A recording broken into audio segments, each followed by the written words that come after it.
जय हरी। आज पुन्हा एका गोड दृष्टांताकडे आपण लक्ष देऊया। जगद्गुरु तुकोबरा म्हणतात, अनिकांच्या घाते मानिता संतोष, सुख दुःख दोष अंगी लागे। आपण जर दुसऱ्याचा घात करायचा विचार केला तर आपलाही घात निश्चित आहे। तुकोबरा एक दृष्टांत देतात की दोन मैत्रिणी, एक माळीण आहे आणि एक कुंभारीण आहे। कुंभारणीचा व्यवसाय मडकी घडवणं आणि माळणीचा व्यवसाय शेती लावणं, भाजीपाला लावणं। दोघींचा नियम, रोज बाजारामध्ये माळीण भाजी घेऊन जाते आणि कुंभारीण मडकी विकायला जाते। नियम चालू आहे, दोघींची गट्टी झाली, मैत्री झाली, रोजचा प्रवास आहे, डोक्यावरनं हा माल न्यायचा। ह्या दोघींनी एकदा विचार केला, का गं म्हटली, आपण जर दोघीत मिळून एखादं उंट घेतलं तर आपलं हे रोजचं हे ओझं वाहनं हे आपल्याला हलकं जाईल। दोघींनी विचार करून एक उंट घेतलं। दिवसामागून दिवस जात होते, महिन्यामागून महिने जात होते, प्रवास चालू झाला। उंटाच्या पाठीवर सगळा माल टाकावा आणि बाजारात विकावा आणि तो पुन्हा आपण घरी यावा।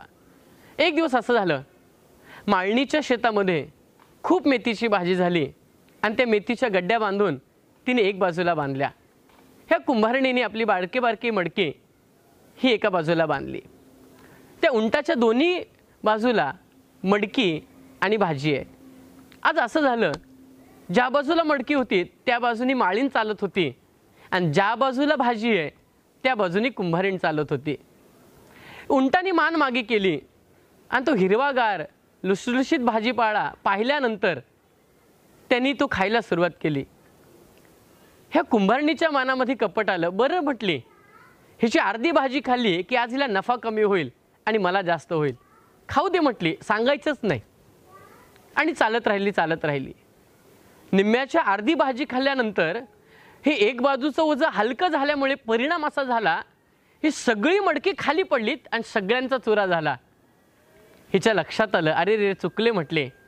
तिने माळणीला सांगितलं, अगं मी मेलीने पाहिलं होतं ग हे सगळं, पण मी तुला सांगितलं नाही, माझ्या मनात कपट आलं।